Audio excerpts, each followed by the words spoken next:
Nous pourrons tourner pour le message que l'Esprit veut nous donner ce matin dans l'Apocalypse, chapitre 2. Je ne vous donnerai pas le verset tout de suite. L'Esprit veut que j'introduise certaines choses. Par la suite, je vais vous donner le verset où nous irons lire, mais vous pouvez tourner dans l'Apocalypse, chapitre 2. Pour vous mettre dans le contexte, nous voyons que le Seigneur avait pris Jean, il l'avait exilé sur une île appelée Patmos, une île où il était seul, de ce que nous pouvons voir, une petite île au milieu de la mer Égée. Nous voyons que Jean a été condamné par les Romains à errer là pendant un certain temps. C'était une condamnation de la part des Romains, cet exil. Et nous voyons que le Seigneur s'est servi de toutes ces circonstances pour donner des révélations toutes spéciales à Jean sur l'avenir, sur beaucoup de choses. Nous voyons entre autres dans l'Apocalypse chapitre 2 que c'est le temps des 7 églises. Nous voyons où le Seigneur a donné des révélations particulières à Jean sur 7 églises qui étaient de cette époque. Mais nous savons que ces 7 églises représentent aussi toutes les autres églises qui suivraient au fil des temps. Nous voyons que ce que Jean a écrit est particulier dans l'Apocalypse chapitre 2 lorsque nous l'analysons bien. Nous voyons que pour chacune des églises, c'est le Seigneur lui-même qui leur parlait et qui s'introduisait à elles d'une façon particulière pour chacune d'elles selon leurs besoins, selon ce qu'ils voyaient. Nous voyons cela dans le début de chacun des versets qui sont associés à ces églises. Le Seigneur se présente d'une façon particulière pour chacune d'elles. Et nous voyons aussi que c'est par l'Esprit que le Seigneur fait ces choses parce qu'à la fin, vers la fin de chacune de ces recommandations, de toutes ces choses que le Seigneur donne, il dit toujours d'entendre, d'écouter l'Esprit qui parle aux églises. Je l'ai dit dans mes propres mots. Donc nous voyons que c'est le Seigneur qui parle, mais que c'est l'Esprit qui le distribue à toutes les églises qui suivraient parce qu'il dit à la fin de chacune aux églises. Et il s'adresse à une église. Donc nous voyons que c'est à toutes les églises qui viendraient par la suite que le Seigneur s'adressait dans ces choses. Nous voyons qu'à chacune d'elles, il a été donné une introduction personnalisée, comme je viens de le mentionner, mais aussi une promesse d'héritage et de récompense, toute particulière à chacune d'elles. Mais ça représente l'ensemble de la chrétienté, de tous ceux qui sont en Jésus-Christ. Nous voyons que les 7 églises ont reçu ces 2 points. Introduction particulière et aussi promesse d'héritage, d'une part, avec le Seigneur. Lorsque nous rentrons un peu plus en profondeur dans l'analyse, nous voyons que 6 d'entre elles ont reçu un bon commentaire de la part du Seigneur. 6 d'entre elles. Lorsque nous poussons encore l'analyse, nous voyons que 5 d'entre elles ont reçu des critiques. Une ou des critiques de la part du Seigneur, un ou des recommandations suivant ces critiques pour rétablir, pour régler les critiques que le Seigneur voyait, que le Seigneur avait énumérées. Il a donné des choses, des conseils à suivre pour 5 de ces églises. Nous voyons qu'il y en a 2 d'entre elles qui ont reçu aucune critique, que des bons commentaires. Les 5 autres en ont reçu. Nous voyons qu'une d'entre elles n'a même pas reçu aucun bon commentaire, n'a seulement reçu que des critiques, où le Seigneur a dit « Je connais tes œuvres » et c'est tout. Mais à les autres, il leur disait « Je connais tes œuvres », mais il leur donnait des bons points, des choses de bon qu'ils avaient fait. Lorsque nous regardons toutes ces choses, frères et sœurs, et toutes les recommandations, les critiques que le Seigneur a données à chacune d'entre elles, et les recommandations qu'il leur a données, l'Esprit veut nous attirer ce matin vers l'une d'entre elles. C'est une qu'on a déjà entendue souvent, mais l'Esprit veut s'en resservir ce matin pour les besoins que lui juge bons. C'est celle qui a été donnée à l'Église d'Éphèse. Nous lirons à partir de l'Apocalypse chapitre 2, verset 4. Où il a dit, après avoir énuméré ses œuvres, après que le Seigneur s'est introduit de façon personnalisée à cette Église, il lui a dit ses bons commentaires, ce qu'il voyait de bon dans cette Église, mais ensuite il lui a donné une critique. Et une critique, frères et sœurs, qui est très profonde et qui apporte beaucoup de choses. Nous voyons qu'il lui a dit « Mais ce que j'ai contre toi, c'est que tu as abandonné ton premier amour. » Lorsque nous pensons à ces choses, frères et sœurs, ce que nous ne nous arrêtons pas assez souvent, c'est que le premier amour n'est pas qu'une chose unique. C'est une chose qui en entraîne beaucoup d'autres. Un peu comme lorsque je méditais sur ces choses, l'apôtre Paul a dit un jour ceci à propos d'une chose qui en entraîne beaucoup d'autres, l'argent. Voici ce qu'il a dit. Car l'amour de l'argent est une racine de tous les maux. 1 Timothée 6, verset 10. Pour dire que oui, l'argent c'est une chose, mais ça peut entraîner tellement d'autres choses. Mais je vous dirais, frères et sœurs, de ce que l'Esprit m'a révélé, que la perte de son premier amour, comme l'argent est une chose, mais qui peut entraîner beaucoup d'autres choses aussi. Ce n'est pas qu'une chose unique. Nous voyons qu'avec cette perte du premier amour, le Seigneur a donné un conseil.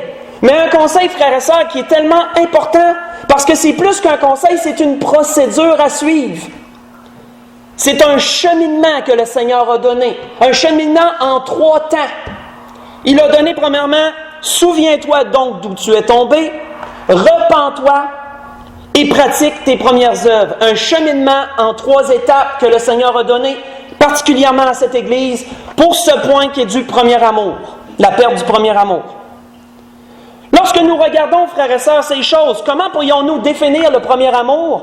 Lorsque je méditais sur ces choses, voici ce que l'Esprit m'en a donné. État d'esprit dans lequel nous entreprenons quelque chose. Je le définirais comme ça, le premier amour. Je vous donne des exemples. Lorsque nous entreprenons un nouveau travail, nous sommes dans notre premier amour. Pourquoi? Motivés, intéressés. Nous sommes disposés à faire tout ce qu'ils vont nous demander, heures supplémentaires, corps rotatif, ce que vous voulez. Nous sommes dans notre premier amour, nous débutons avec un état d'esprit cette chose-là. Mais qu'arrive-t-il au fil du temps? On pourrait dire que ce premier amour-là évolue et parfois s'estompe. Qu'est-ce qui en vient? C'est là qu'il en vient qu'on est moins motivé au travail. Pourquoi? Beaucoup de choses. Les différents problèmes qu'on rencontre, peu importe. Nous voyons que ce premier amour peut se perdre par rapport, exemple, à notre travail. Lorsque nous achetons quelque chose, pensez à une voiture. Il y a un premier amour, vous savez, dans l'achat de cela. Lorsque nous achetons une voiture neuve, regardez comment vous la traitez, cette voiture. Vous la cirez. Si vous avez des sièges en cuir, vous allez les entretenir.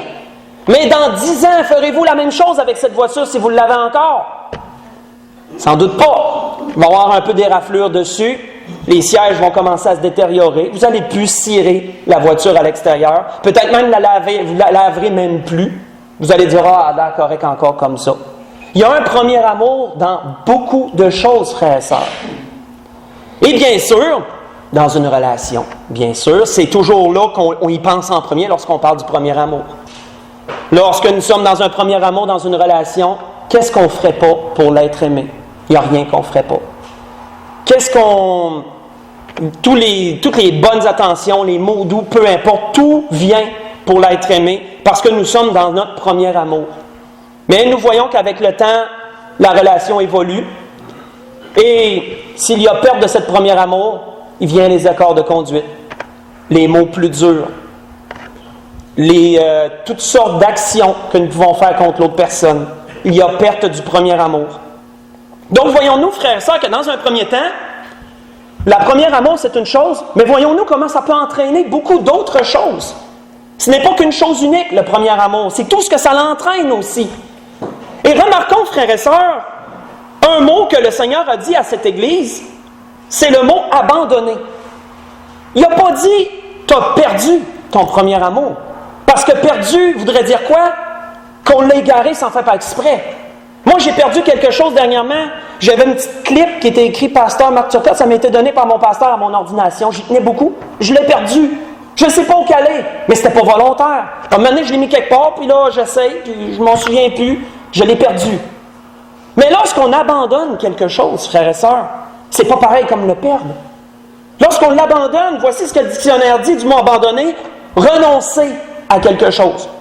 Autrement dit, volontairement, on regarde ça, puis on dit, non, moi, je ne mets plus d'efforts là-dedans, je ne mets plus de temps là-dedans.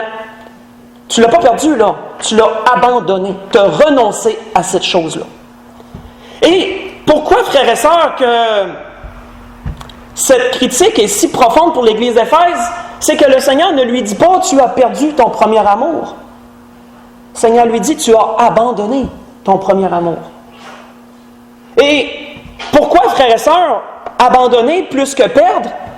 Parce que lorsque nous perdons quelque chose, on va essayer de le retrouver.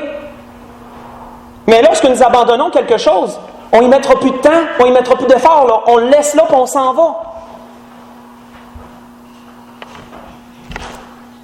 Nous voyons, frères et sœurs, que l'Esprit veut cheminer dans ce sens, mais beaucoup plus, frères et sœurs, beaucoup plus que l'Esprit veut vraiment là, approfondir ce matin, c'est la procédure.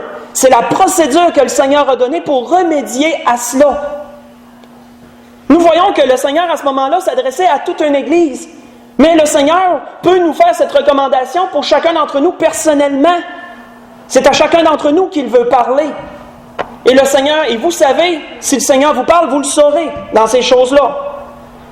Donc, frères et sœurs, cheminons dans ce sens. Voyons ce que le Seigneur voulait dire au travers de cette procédure, de ces 3 étapes cruciales pour revenir à la base, pour revenir à ce qui était au début. Le premier état, souvenez-vous, le premier amour, c'est le premier état d'esprit. Cheminons, frères et sœurs, dans ce sens, dans ces étapes. Nous voyons que le Seigneur dit, premièrement, souviens-toi. Se souvenir, selon le dictionnaire, ramener à la mémoire. C'est quelque chose qui est quelque part dans notre tête que le Seigneur veut ramener à l'esprit. Lorsque nous regardons selon les Écritures, le Seigneur attache énormément d'importance aux souvenirs, vous savez, énormément d'importance. De toutes sortes de façons, Dieu s'est occupé à ce que l'être humain se souvienne de certaines choses. Nous voyons entre autres que c'est pourquoi que le Seigneur a institué des fêtes. Dans l'Ancien Testament, nous en voyons plusieurs. Entre autres, voici ce que le Seigneur avait dit, ce que l'Éternel avait dit à Moïse. Vous conserverez le souvenir de ce jour et vous le célébrerez par une fête, en parlant de, comment je pourrais dire, en parlant de l'agneau qui serait immolé. Vous voyez ça dans l'Exode, chapitre 12, verset 14. Pourquoi? C'était un souvenir qui devait être commémoré au fil du temps pour ramener à l'esprit de tous et chacun ce qui a été à ce moment-là, le pourquoi que ça a été établi, qu'est-ce qui s'est passé, tout ce qui entoure ça, c'était un repère. Les souvenirs, frères et sœurs, sont souvent utilisés comme des repères. Nous voyons entre autres qu'en psychologie, lorsque parfois nous vivons certaines choses puis qu'on veut essayer de trouver d'où ça vient tout ça, qu'est-ce que les psychologues vont faire, ou thérapeutes, ou ceux qui s'occupent de ça, par les techniques que les humains ont développées, vont essayer de vous amener à la base, au souvenir de qu'est-ce qui s'est passé à un certain moment donné qui a enclenché tout le reste. Par les techniques qu'ils ont, c'est ce qu'ils vont essayer de faire. Parce que le souvenir est là, vous savez. Mais c'est d'aller le retrouver. Nous voyons qu'entre autres, le Seigneur a fait des écrits pour cette raison. Il a institué des fêtes pour que les gens se souviennent. Mais il a institué des écrits aussi pour la même raison. Nous voyons qu'il a été dit à Moïse, en parlant de certains événements, écris cela dans le livre pour que le souvenir s'en conserve. Vous voyez ça dans l'Exode, chapitre 17, verset 14. À propos d'un homme du nom d'Amalek et de tout ce qu'ils ont fait au peuple juif dans le désert. Et cette situation-là, nous voyons que l'Éternel ne voulait pas que les générations d'après l'oublient. Il s'était passé quelque chose, et le Seigneur a dit à Moïse, tu vas l'écrire dans le livre afin que le souvenir s'en conserve. Nous voyons entre autres que c'est pourquoi que Dieu dans l'Ancien Testament a établi des sacrifices. Pour lire ça dans Lévitique chapitre 2, versets 1 et 2. Pour le souvenir, les sacrifices de culpabilité. Pourquoi? Pour le souvenir des culpabilités. Sacrifices d'action de grâce. Pourquoi? Pour le souvenir de toute l'abondance que Dieu peut donner. Toujours pour la même raison, pour un repère, pour qu'on puisse se situer et connaître tout ce qui entoure la situation en question. Nous voyons entre autres que Dieu a ordonné certaines actions à certaines personnes pour toujours la même raison. Une autre belle lecture que vous pourrez faire dans Josué, chapitre 4, versets 1 à 9, où lorsqu'ils ont franchi le Jourdain, je vous résume vite la situation, nous voyons que l'Éternel a dit à Josué, tu vas prendre des pierres du milieu du Jourdain, une par tribu, puis tu vas les amener avec toi, puis vous allez les mettre dans un endroit où vous allez camper. Pourquoi? Pour démontrer, pour que le souvenir se conserve, qu'ils ont traversé à pied sec le Jourdain, pareil comme le peuple l'avait fait dans la mer Rouge. Et le souvenir pourrait s'en conserver par ces pierres qui ont été élevées dans un monceau que Josué a fait la nuit où ils sont couchés l'autre bord du Jourdain. Josué a établi un monument avec ces 12 pierres, et cela serait un souvenir. Et nous voyons que Josué a fait plus encore, a pris 12 pierres qui étaient l'autre bord, puis il les a mis dans le milieu du Jourdain. Et la Bible nous dit qu'ils sont restés là jusqu'à ce jour. Qu'autrement dit, si nous prenons les écrits tels qu'ils sont, aujourd'hui, s'ils pourraient trouver l'endroit et assécher le Jourdain, ils verraient ces 12 pierres-là encore là. C'est ce que la Bible nous dit, jusqu'à ce jour. Donc, voyons-nous que pour bien des raisons, frères et sœurs, Dieu a établi des souvenirs. Mais qu'est-ce qu'il disait à l'Église? Souviens-toi d'où tu es tombé. Que, frères et sœurs, que Dieu va parfois aussi utiliser les malheurs pour que nous puissions nous souvenir. Pour cette lecture, je vais vous inviter à tourner dans les Lamentations, chapitre 3. Mais ne perdez pas Apocalypse, chapitre 2, parce que nous y retournerons. Dans les Lamentations, chapitre 3, nous lirons du verset 1 au verset 8. Vous savez, je vais vous confier une chose, et c'est pas pour me plaindre, Dieu m'en est témoin. Je qualifierais ma semaine, la semaine qui vient de se passer, pas d'exécrable, mais ça n'a vraiment pas bien été cette semaine. Tout ce que j'entreprenais allait en échouant. Et je peux vous dire, dans bien des sens, j'ai rarement vu ça, de mal en pire. Lorsque nous vivons des épreuves, il y a deux façons qu'on les prend. Dans notre esprit, il peut y avoir deux façons de les prendre. Soit qu'on se dit, c'est Satan qui essaie de me barrer la route, il ne m'aura pas, je vais résister par la foi, je vais réussir à surmonter ça. C'est une des façons qu'on l'entreprend. L'autre, on peut se dire, attends une minute, ça ne va pas de même d'habitude, là. Pourquoi c'est de même? Qu'est-ce que le Seigneur veut me montrer? Donc, voyez-vous, c'est deux façons différentes de prendre la même chose. Prenons garde, frères et sœurs, parce que si le Seigneur permet parfois à Satan de nous tourmenter au travers de certaines choses dans nos vies, souvenons-nous que Dieu a notre vie dans sa main. Satan ne peut pas avoir accès à nous sans que Dieu le permette. Si Dieu le permet, c'est pas seulement pour qu'on surmonte quelque chose, ça peut être aussi pour qu'on s'arrête. Pourquoi Dieu établit-il des souvenirs, des repères? Pourquoi Dieu parfois permet qu'on vive certaines choses? Il veut attirer notre attention. Et ce que nous vivrons sera si dur, si intense, que nous nous en souviendrons ces temps. Ça devient un repère pour l'avenir. Qu'est-ce que Dieu veut faire parfois? Dieu veut parfois faire ressortir certains péchés, les amener à la surface pour qu'ils soient enlevés de nos vies. Tout cela par un malheur qui parfois s'étire. Nous voyons entre autres dans cet endroit, dans les Lamentations chapitre 3, pour on lit du verset 1 au verset 9, au verset 8. Jérémie exprimait ce qu'il avait à cœur, ce qu'il ressentait face à ce qu'il avait vécu avec le peuple, de la façon que Nabuchodonosor était venu avec son armée, de la façon qu'ils avaient rasé la ville, de la façon qu'ils avaient traité hommes, femmes, enfants, vieillards, et de la façon même que le peuple avait agi dans ces choses-là.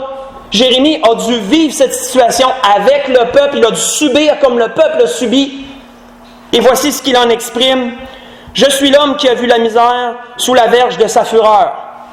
Il m'a conduit, mené dans les ténèbres et non dans la lumière.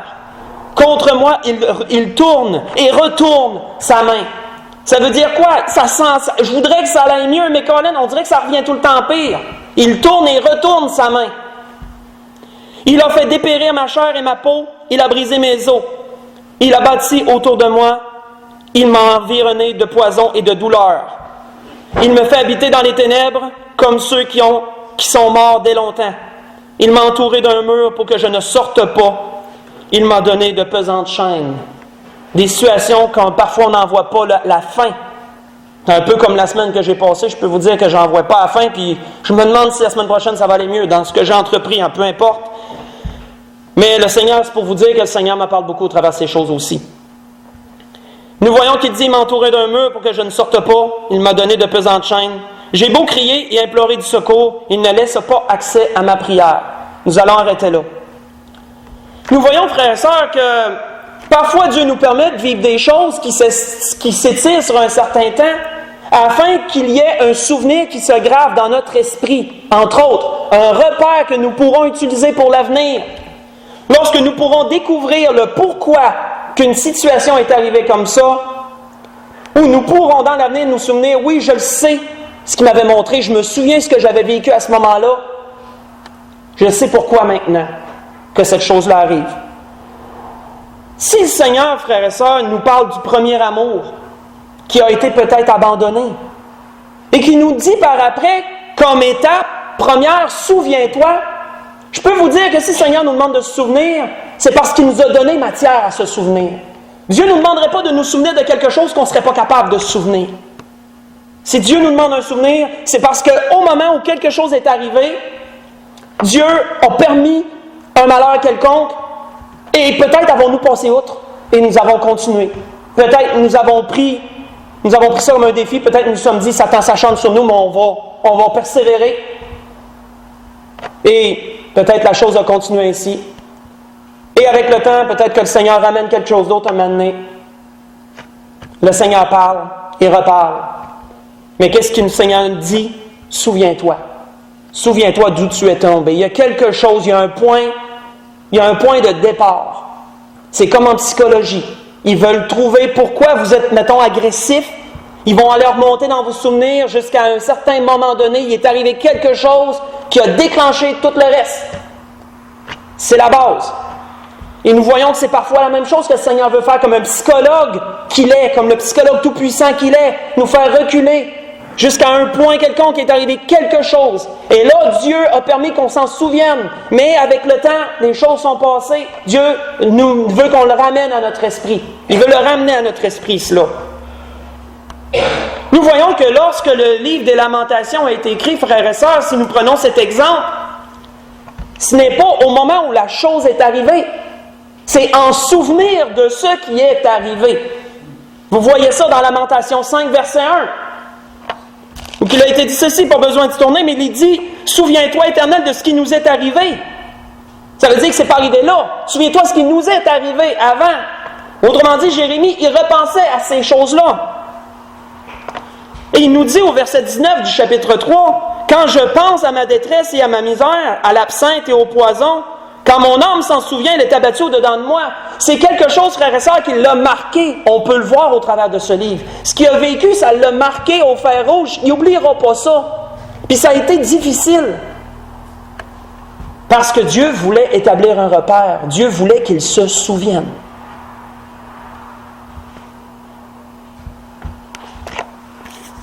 Nous voyons, entre autres, que l'Éternel a dit par le prophète Ézéchiel une chose à propos de ces fameux souvenirs, parfois, où il veut attirer notre attention, faire remonter certains péchés, remettre à la surface certaines choses. Il a dit ceci, « Tu te souviendras de ta conduite et tu en auras honte », disait le prophète Ézéchiel au peuple. Dans Ézéchiel chapitre 16, verset 61. J'ai pris seulement une partie du verset. Ézéchiel 16, verset 61. Mais vous savez, malheureusement, frères et sœurs, l'être humain a tendance à oublier ce qu'il devrait se rappeler, puis il a tendance à se rappeler ce qu'il devrait oublier. On l'est malheureusement fait comme ça. Certaines choses que nous devrions plus repenser, nous les gardons à l'esprit. Parfois, quand quelqu'un nous a blessés, ou peu importe, ou la Bible nous demande de pardonner, je lance ça en l'air, l'esprit nous aime ça comme ça. Ça, on ne l'oubliera pas. Mais il y a deux choses qu'on devrait se rappeler, par exemple, mais ça, on va l'oublier. On a tendance à faire ça. Oublier ce qu'on devrait se rappeler, puis se rappeler ce qu'on devrait oublier. Ouais. Mais Dieu veut s'occuper à nous le rappeler. Dieu veut s'occuper à nous en ramener le souvenir parfois. Il y a quelque chose à régler par rapport à une situation. Et c'est parfois pour ça que nous vivons certaines choses. Il y a un cheminement à faire, frères et sœurs, pour en trouver la source. Et c'est du travail, vous savez. C'est du travail. Nous voyons, première étape, souviens-toi d'où tu es tombé. Mais qu'est-ce qu'il dit ensuite? Repens-toi. Repens-toi. Retournons dans l'Apocalypse chapitre 3. Nous pourrons lire du verset 1 au verset 3 de l'Apocalypse chapitre 3. Vous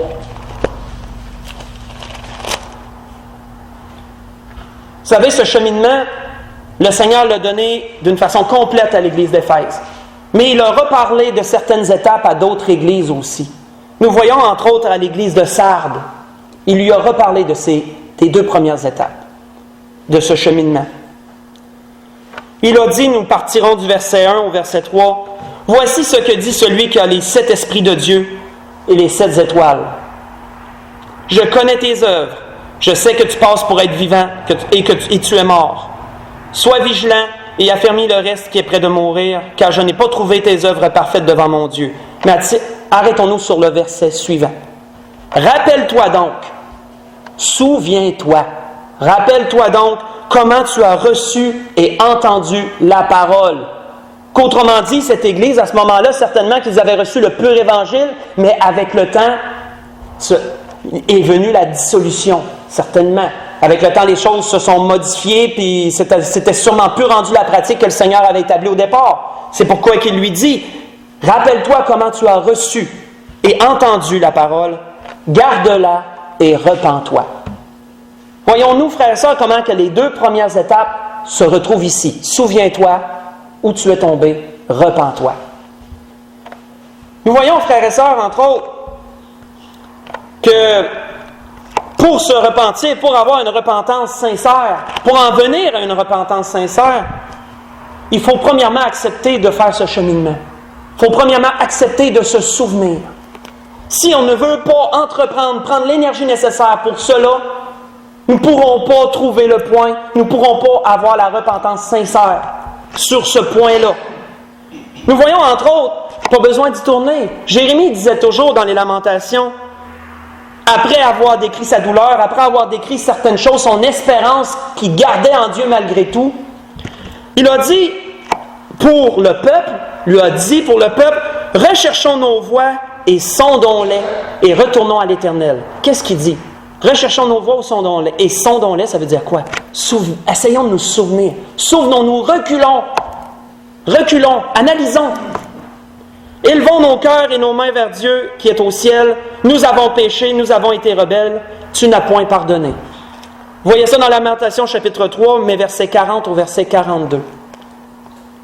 Recherchons nos voies et sondons-les. Et par la suite, Dieu, nous avons péché. Souviens-toi et repens-toi. Si tu dis Dieu, j'ai péché, ça veut dire que tu sais sur quoi tu as péché. Et tu en es sincèrement désolé. Tu le regrettes sincèrement.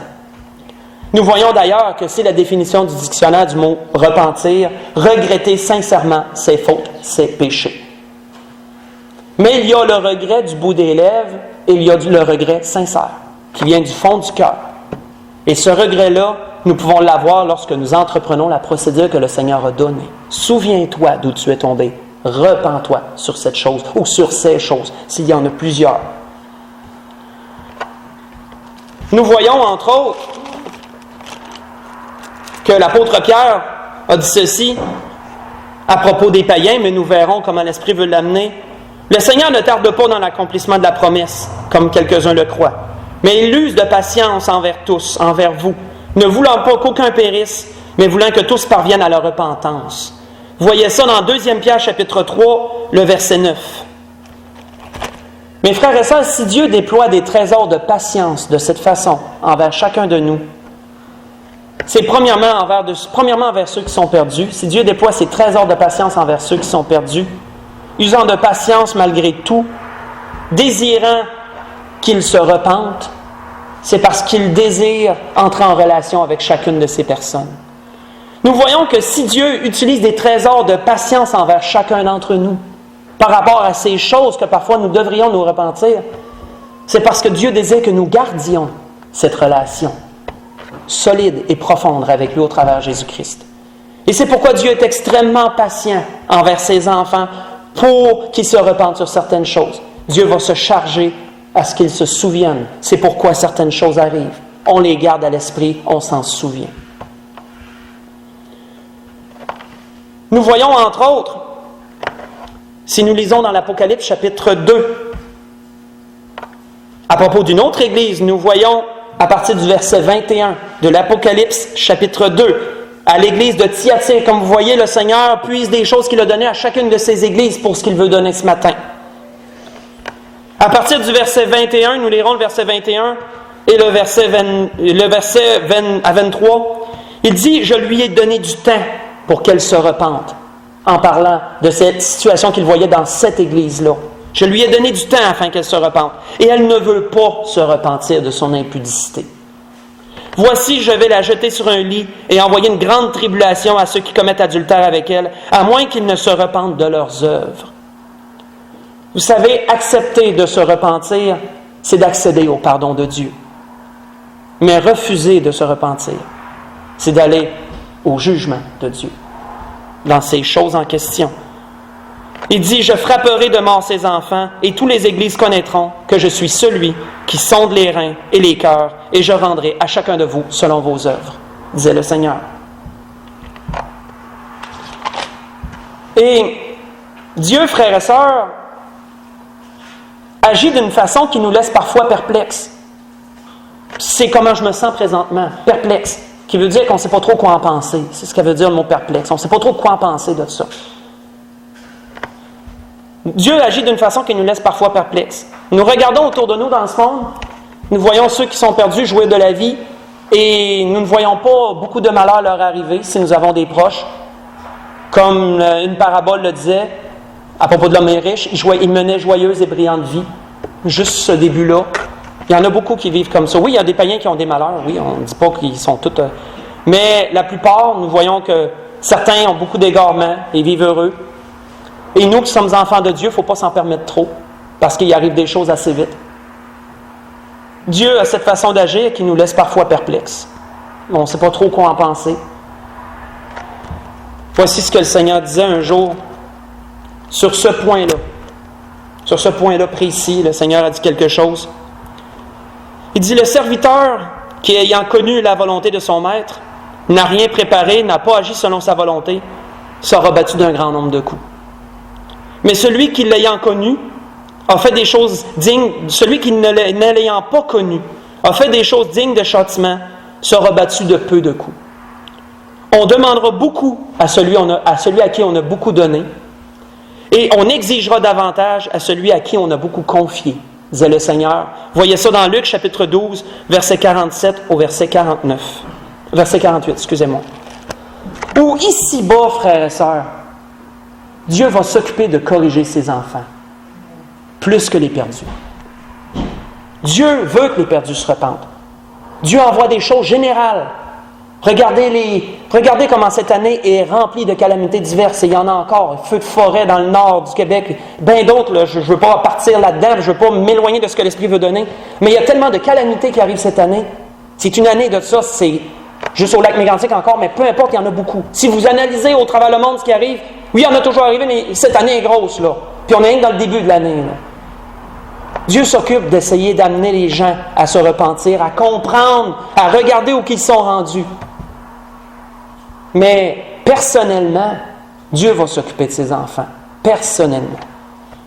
Et c'est pourquoi, parfois, on n'a pas besoin de s'écarter bien gros pour que le Seigneur s'occupe de nous autres. Et c'est bon qu'il en soit ainsi, vous savez. Ça paraît pas bon, mais c'est bon.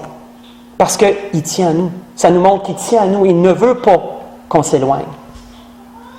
C'est pourquoi que celui qui a connu et qui ne fait pas va être battu d'un grand nombre de coups. Parce qu'on lui a beaucoup donné, puis le Seigneur dit qu'il faut exiger davantage à celui à qui il a beaucoup confié. Les pasteurs ont leur lot dans ce sens aussi, parce que le Seigneur leur confie beaucoup. Je peux vous dire ça comme ça. Mais celui qui ne l'a pas connu va être battu de peu de coups. Mais souvenons-nous que c'est ici-bas. Après, il y a le jugement. Après, nous ne subirons pas un jugement. Pour ceux qui sont demeurés fermes dans le Seigneur, bien sûr. Sinon, le Seigneur aura des reproches à faire. Mais pour les perdus, nous savons qu'il y a un grand jugement. Ici-bas, il y a des coups. Après, il y aura la joie et la félicité. Nous voyons, entre autres, si vous voulez tourner dans Jérémie chapitre 31, nous verrons comment Dieu révèle son cœur. Nous verrons le cœur de Dieu s'exposer au travers de ce qu'il disait à son peuple à ce moment-là. Dans le livre de Jérémie chapitre 31, nous lirons le verset 3 et le verset 9 pour commencer. Parce que si Dieu se révélait être un père pour son peuple au travers de la première alliance, nous pouvons, comme l'apôtre Paul le disait si bien dans l'Épître aux Romains et dans d'autres endroits, considérer Dieu comme notre Père au travers de cette nouvelle alliance en Jésus, ça c'est sûr. Dieu est notre Père autant qu'il était le leur, et bien davantage.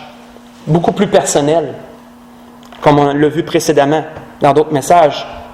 Nous voyons qu'il nous dit dans Jérémie 31, verset 3, « De loin, l'Éternel se montre à moi, disait Jérémie. Je t'aime d'un amour éternel. C'est pourquoi je te conserve ma bonté. » Nous voyons qu'il dit au verset 9, toujours du même chapitre, « Ils viennent en pleurant, et je les conduis au milieu de leurs supplications. » Notons, frères et sœurs, ce que l'Esprit nous dit ici. Ils viennent à moi en pleurant, je les conduis au milieu de leurs supplications. Autrement dit, au milieu de ce cheminement difficile, parce qu'ils sont en train de supplier, Dieu guide quand même les choses. Dieu conduit quand même les choses. Je les conduis au milieu de leurs supplications. C'est pas fini. Mais Dieu les conduit, les guide. Souvenez-vous du message que l'Esprit nous a donné dernièrement. Un peu déroutant, certes, quand il a parlé qu'on cherche Dieu en tâtonnant. Qu'on parfois, on est comme des aveugles. On ne sait pas trop où on s'en va. On cherche Dieu en tâtonnant. C'est un peu ce qu'il nous est dit un peu ici, ce qui nous est ramené. On voit qu'il dit par la suite, je les mène vers des torrents d'eau. Dieu désire, frères et sœurs, nous donner la bénédiction. Dieu désire nous aider à régler les choses qui sont devant lui, afin que la relation soit établie complète et que les effets néfastes de tout cela soient enfin estompés, soient enfin partis. Je les mène vers des torrents d'eau par un chemin où ils ne chancelleront pas, car je suis un père pour Israël, comme Dieu est un père pour chacun d'entre nous. Mais comment devait se sentir le peuple? Souvenons-nous, nous sommes toujours dans le deuxième point. Souviens-toi, repens-toi. Nous sommes toujours sur ce point-là. Regardons comment le peuple devrait se sentir. Parce que vous savez, si Jérémie a prophétisé des choses très grandes qui arriveraient au peuple sur la situation que nous avons vue dans les Lamentations, à ce moment-là, ce n'était pas encore arrivé. Jérémie le prophétisait. Nous voyons qu'il prophétisait au peuple aussi comment il se sentirait au milieu de cette détresse. Et nous voyons cela à partir du verset 19. À partir du verset 18, excusez-moi, nous allons lire à partir du verset 18 de Jérémie, chapitre 31. « J'entends Éphraïm qui se lamente. Tu m'as châtié, et j'ai été châtié, comme un veau qui n'est pas dompté. Fais-moi revenir, et je reviendrai. » Qu'est-ce qu'il dit? Qu'est-ce que Jérémie disait? Que le peuple désirait un jour, il désirerait revenir vers Dieu. Il y aurait cette soif, ce désir de régler la situation, d'être en paix à nouveau avec Dieu au travers d'une certaine chose. Il y aurait ce désir à nouveau. Parce que l'Esprit de Dieu habite en nous, il sait vers quoi l'Esprit de Dieu porte chacun des enfants de Dieu. Nous voyons qu'il est dit, « Fais-moi revenir et je reviendrai, car tu es l'Éternel mon Dieu. Après m'être détourné, j'éprouverai du repentir. » Voyez-vous qui était rendu le peuple, qui était rendu à la repentance. « Après m'être détourné, j'éprouverai du repentir. » Et après avoir reconnu mes fautes, je frapperai sur ma cuisse. Je frappe sur ma cuisse. Ça veut dire que tu es frustré après toi-même. Moi, quand je me tape dessus, c'est parce que je ne m'aime pas, parce que je ne suis pas content de quelque chose. Et quand je dis, Colin, j'aurais dû le savoir, excusez, mettons, c'est parce que j'éprouve, tu sais, je regrette, là, puis si je me tape dessus, ça démontre que je ne suis pas très content de moi-même. Là. Après avoir reconnu mes fautes, je frappe sur ma cuisse. Je suis honteux et confus, car je porte l'opprobre de ma jeunesse. Éphraïm est-il donc pour moi un fils chéri, un enfant qui fait mes délices? Car je ne parle plus de lui. Plus encore son souvenir est en moi, aussi mes entrailles sont émues en sa faveur. Ça, c'est Dieu qui parle à ce moment-là, frères et sœurs. Éphraïm est-il donc pour moi un fils chéri, un enfant qui fait mes délices? Aussi mes entrailles sont émues en sa faveur, j'aurai pitié de lui, dit l'Éternel. Pour être capable, frères et sœurs, d'en arriver là, souvenons-nous qu'il faut une chose cruciale, il faut premièrement se souvenir. Il faut premièrement rentrer en nous, en nous-mêmes, sonder nos voies, reculer. Depuis quand ça va mal? Qu'est-ce qui est arrivé? C'est gravé là, il y a des choses, c'est gravé là. Dieu a permis que ça soit gravé. Si Dieu veut qu'on s'en souvienne, c'est parce qu'on est capable. Dieu ne nous demande pas l'impossible. Qu'est-ce qu'il dit par la suite? Dresse des signes, place des poteaux. Ça, c'est quoi? C'est des repères, ça. Quand tu places un poteau, une borne quelque part, c'est pour savoir où ton terrain finit. Tu as un repère. Si, frères et sœurs, peut-être, certains d'entre nous, peut-être quelqu'un d'entre nous est éloigné, peut-être qu'il n'est plus dans l'Église du Seigneur, qu'est-ce que le Seigneur dit pour cette personne-là dans la suite? Prends garde à la route, au chemin que tu as suivi, et reviens, Vierge d'Israël, reviens. Reviens dans ces villes qui sont à toi. Jusqu'à quand seras-tu errante, fille égarée? Ce que Dieu désire, frères et sœurs, c'est de nous avoir tous avec lui, de nous avoir tous dans son Église, le servant fidèlement, le servant d'un cœur joyeux, avec zèle. C'est pourquoi, frères et sœurs, que le Seigneur disait, je vais citer un verset à l'église de Laodicée dans l'Apocalypse, pas besoin de s'y tourner. Il lui disait ceci à propos de cette église, « Moi, je reprends et je châtie ceux que j'aime, dit le Seigneur. Moi, je reprends et je châtie tous ceux que j'aime. Est-ce donc du zèle et repens-toi, disait-il. » Apocalypse chapitre 3, verset 19. Dieu parle ce matin.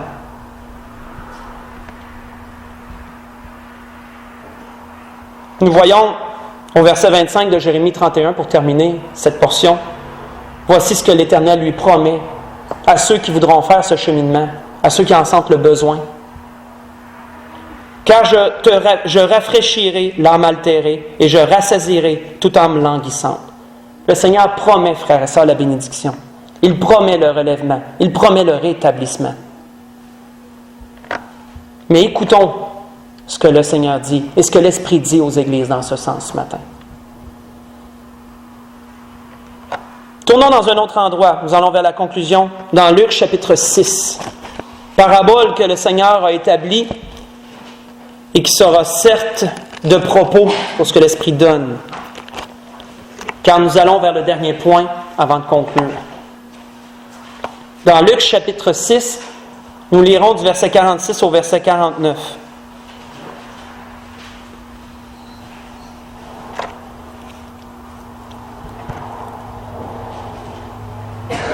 Car qu'est-ce que le Seigneur disait?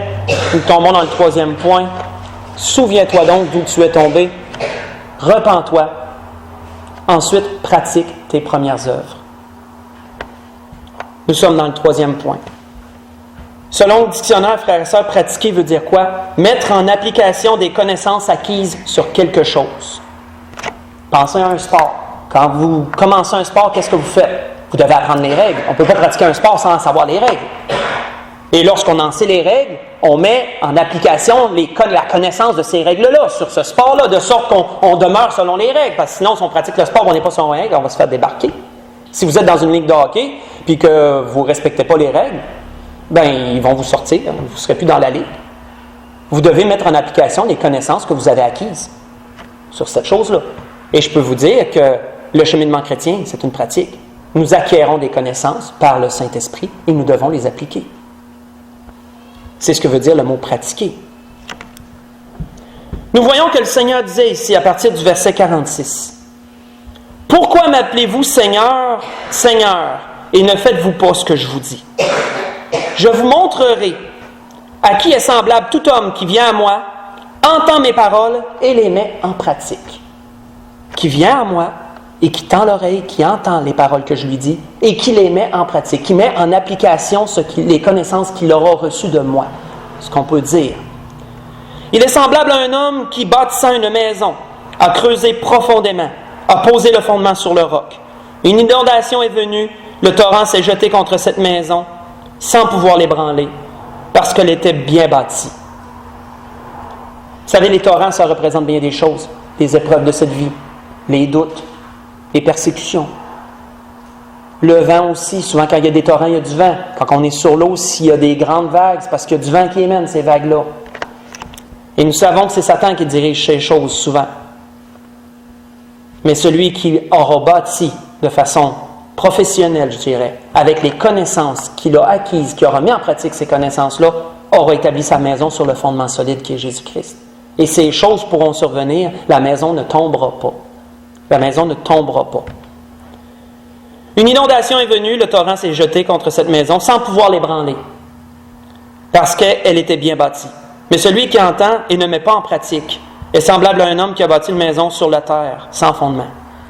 Le torrent s'est jeté contre elle, aussitôt elle est tombée, et la ruine de cette maison a été grande, disait le Seigneur. Mais ça part de quoi? De la mise en pratique. Vous savez, si un contracteur est dans son premier amour face à son travail dans la construction, je peux vous dire que chaque maison qu'il construira sera selon les règles de l'art. Il ne tournera pas aucun coin rond. Parce qu'il est dans son premier amour, il est minutieux, il est structuré, il s'assurera que le client reçoive entièrement satisfaction pour la construction qu'il lui donne. Il s'assurera que chacune de ces maisons sera solide. Si nous avons notre premier amour, frères et sœurs, dans cette maison que nous construisons, qui est notre propre vie, établie sur le fondement en Jésus-Christ, nous ne tournerons pas les coins ronds. Nous allons nous assurer de bâtir selon les règles de l'art, selon la pratique des Écritures. C'est notre règle à nous. On met en pratique les applications. On met en application les connaissances qu'on a reçues. Nous bâtirons selon les règles de l'art, selon ce que le Seigneur nous a donné, de sorte que la maison sera solide. Aucun matériau désuet, aucun coin rond, tout selon les règles.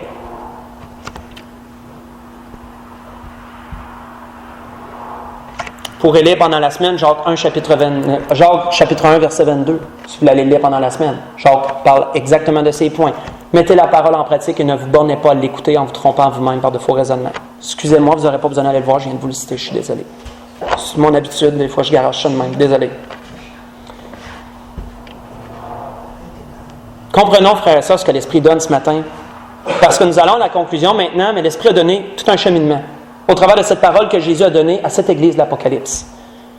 Nous avons vu comment le Seigneur a parlé à chacune d'elles. Nous avons vu comment que le Seigneur s'est introduit et tout. Lorsque nous faisons l'analyse, c'est très beau de voir comment le Seigneur parle à chacune personnellement. Et la critique que le Seigneur lui donne, je vous dirais qu'elle est douce amère. Parce que oui, c'est parfois des choses dures, mais c'est empreint de douceur par celui qui la donne, avec l'amour qui dirige ces choses-là. C'est doux amer, ces choses-là, que le Seigneur donnait à ses églises.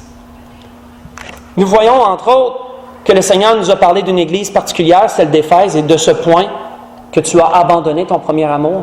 Et pourquoi le Seigneur disait abandonner? Parce qu'elle n'a pas fait l'effort de le retrouver. Lorsqu'on perd quelque chose, on fait l'effort de le retrouver. Mais lorsqu'on l'abandonne, on ne fait plus d'effort. Ça veut dire qu'on le sait, on le laisse là et on le sait correct de même. C'est pour ça que cette Église a reçu une si grande critique. Tu as abandonné ton premier amour. Nous avons vu que le premier amour peut être comme un entonnoir tourné l'autre bord. C'est une chose qui en amène plusieurs. Ça amène plusieurs choses, le premier amour. Quand on analyse, on peut voir bien des mots sortir d'un manque d'un premier amour. Pensez à tous les exemples qu'on a vus. Travail, un bien quelconque, une relation, peu importe. Ça va dans plusieurs sens. On a vu un cheminement en 3 étapes que le Seigneur a donné. Souviens-toi d'où tu es tombé. Repens-toi. Pratique tes premières œuvres. Mais s'il y a quelqu'un, frère et sœur, qui est éloigné de l'Église ce matin, souvenons-nous que si on veut pratiquer, il faut revenir. Reviens, Vierge d'Israël, disait le Seigneur. Ne reste pas errante. C'est ce que le Seigneur lui disait. Et tu pourras pratiquer si tu reviens, parce que tu auras ces connaissances que l'Esprit va donner dans ce sens. Pour conclure, nous allons aller dans une parabole et nous verrons ces 3 choses que le Seigneur a énumérées au travers de celle-ci. Pour retourner dans Luc chapitre 15. Dans Luc chapitre 15, pour conclure, ce que l'Esprit voulait nous donner ce matin, c'est à propos du Fils perdu, l'enfant prodigue. Mais ce que nous verrons, frères et sœurs, c'est que les 3 étapes que le Seigneur a données se retrouvent exactement dans son histoire. Les 3 points. Les 3 points. Et c'est grand parce que c'est le Seigneur qui avait donné ça à l'Église d'Éphèse. Et c'est le Seigneur qui avait donné cette parabole lorsqu'il était ici-bas à ceux qui l'écoutaient. Vous connaissez l'histoire? Je n'irai pas nous ne la lirons pas toutes, mais nous voyons que cet enfant un jour est parti de chez ses parents, il est parti de chez son père, où il était bien, il a décidé de mener un autre genre de vie, donc il l'a quitté. Nous voyons qu'au travers de ces choses qu'il a vécues, la famine est tombée. Souvenons-nous que spirituellement, une famine, c'est un manque. C'est un manque de pain, c'est un manque de parole qui est donné.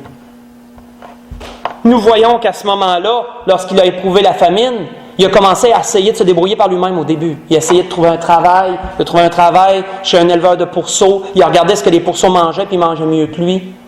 Qu'est-ce qui s'est passé par la suite? Nous voyons qu'il est dit, au verset 17, « Étant entré en lui-même, il dit, combien d'ouvriers chez mon père ont du pain en abondance, et moi ici je meurs de faim. » C'est quoi ça? C'est un souvenir. Qu'est-ce qu'il a fait? Il s'est souvenu Il s'est souvenu de ce qu'il avait avant. Il s'est souvenu de ce qu'il avait avant. C'était gravé là. Mais ça a pris une situation difficile pour qu'il s'en souvienne. C'est ça que le Seigneur fait avec nous parfois.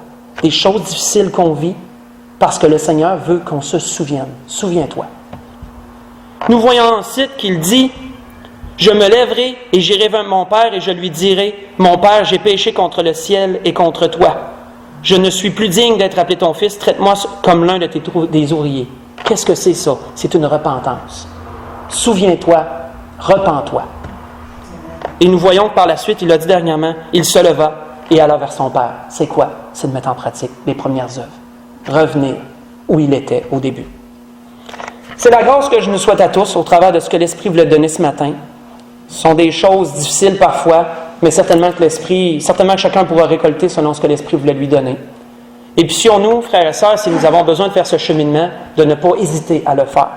Parce que le Seigneur promet de grandes bénédictions en bout de ligne. C'est la grâce que je nous souhaite à tous pour nous lever pour le dernier cantique.